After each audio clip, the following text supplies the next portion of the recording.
What if I told you that you need to go through 200 losses in order to actually see consistency and profitability in your trading?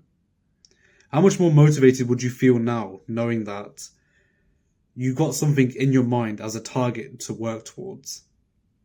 What I've just basically done there is I've changed your reaction to how you view losses when it comes to trading. So rather than seeing them as a negative setback, you'll see them more as an opportunity to learn and something that you can work towards, right? What your aim should be as a trader is when thinking about losses, you should be seeing them not as a negative setback, but as an opportunity to learn. Because when you learn from that setback, that number of losses that you need to go through to start seeing more wins in your trading, that's going to decrease, right? However, it can work the other way. If you don't learn from it, and if you're not doing the right things, then that number can increase and not change, right? So what I've essentially done there is I've made your target, which is to become a consistently profitable trader, I've made it more achievable. I've set a sort of destination in your mind and I've made it more quantifiable, which basically means I've made it more measurable so that you can actually see your progress in working towards it, right? Now, there's a lot of assumptions with this idea, right? But the whole point is that when you go through losses, whilst trying to win in your trading, you're going to encounter losses along the way anyway. And in doing so, the way you react to having these losses is either going to accelerate your progress towards becoming a consistently profitable trader, or it's just going to keep you in place, if not set you back, right?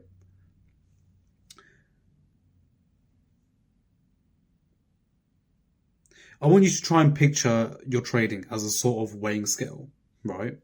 So imagine your trading is a weighing scale. So you have winning on one side and you have losing on the other side. So at the very start of your journey as a trader, you're going to have all the weight put onto the losing side, right? For the majority of the time, you're going to be losing, right? But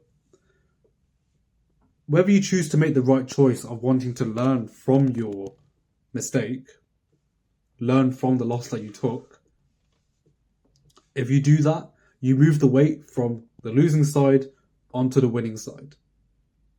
And the more times you do this, the more weight you move from the losing side onto the winning side. And eventually the scale will start to tip more towards the winning side. And you'll start seeing wins happening more often. So each side of the scale indicates what you're going to see more often in your trading. Are you going to be seeing winning more often, or are you going to see losing more often? And that's determined by how much weight is on each side.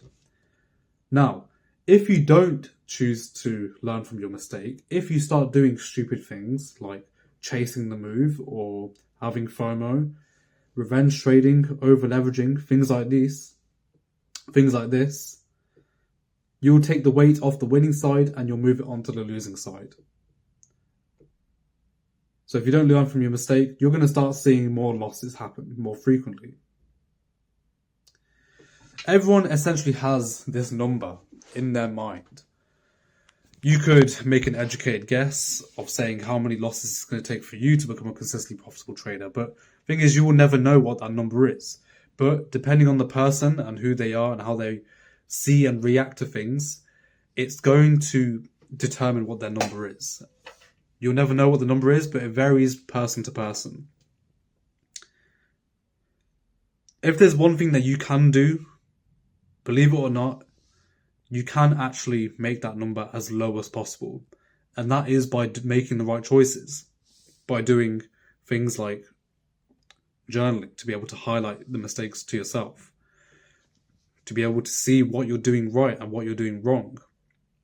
And in doing so, that weight that's on the losing side, you'll move it onto the winning side so that you can see wins happening more often. Now, me giving the example saying that it's going to take 200 losses. That's very kind of undervaluing or underappreciating the sort of actual number it's going to be to actually to become a consistently profitable trader. If anything, on average, it's going to take probably around over 200, maybe over 300 losses before you can start actually seeing consistency. That's probably a more realistic figure.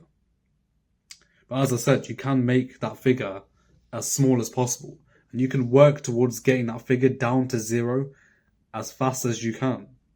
And you do that by allowing yourself to encounter the loss and then making the right choices after that. So that was a quick little tip I wanted to give you guys in regards to taking losses and how you should be viewing them, right? Because it's very easy for like an early trader early on in their journey to really disregard losses as something that's not really something that they should care about, really. They kind of write it off thinking, oh, it's just because I'm new, so it doesn't really matter. When really, it's actually like an amazing, screaming opportunity to improve, right? Eventually, you'll get to a point in trading where, yes, losses will happen anyway, but most likely it will be because of factors that you don't identify anyway. And so that is an opportunity to improve, right? The more seasoned you get and the more experience you get in doing this, the more consistently you'll be able to win. And, probably the longer winning streaks you'll have, the less likely you are to lose. But I'm not going to disregard the fact that you're going to lose, that you're not going to lose, because you will lose and it's still going to happen. Trading is not certain. External circumstances can happen. You can get caught out sometimes.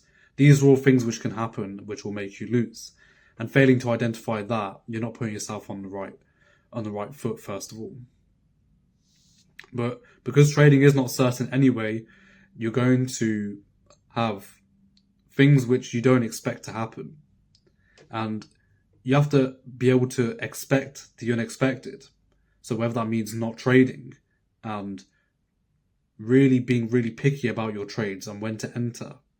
Because there'll be times in my trading as well where I refuse to enter, and sometimes I'll be glad I didn't because price would end up going against me or retracing. But then again, that's a learning opportunity, right? And it can happen on the flip side where I expect the price to want to do something and it ends up going in my favor and I'm not able to take part and I miss out on the move. So again, that's another opportunity to learn and understand when to press the trigger, right? So there's going to be ways of identifying losses, not just in a losing sense, but also in a winning sense too.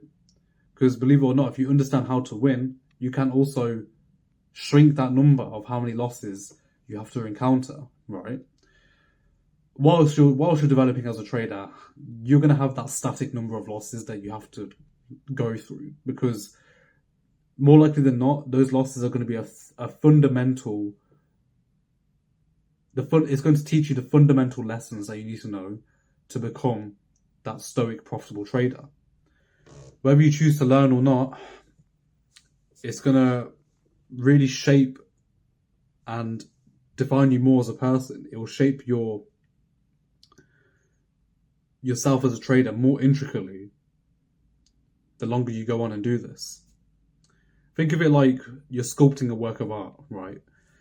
At the very start, it's just going to be a massive block of marble or whatever, stone. It's not going to look nice. And at the very start, you have to take out massive chunks of stone. And that's what you have to do with your trading. You're going to have to encounter so many massive losses, to get to the fundamental shape. When you're mining that stone to create some piece of art, you'll be mining it to get to a general shape. And then eventually, the more consistent and the longer you do it, the more intricate and the more smaller losses and the more consistent you'll get. It'll make that art more intricate. It'll make your trading more intricate. Because trading is an art, right? So it's a very interesting skill to have.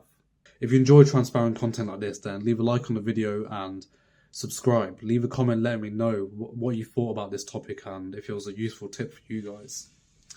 If you want to know what I get up to in my own trading, then I'll leave a link to my Instagram in the description below, where you can see how I incorporate these sort of things that I talk about in my videos into my own trading. So that just about wraps up the video. Hope you guys enjoyed this one. Stay happy, stay blessed, and thanks for watching.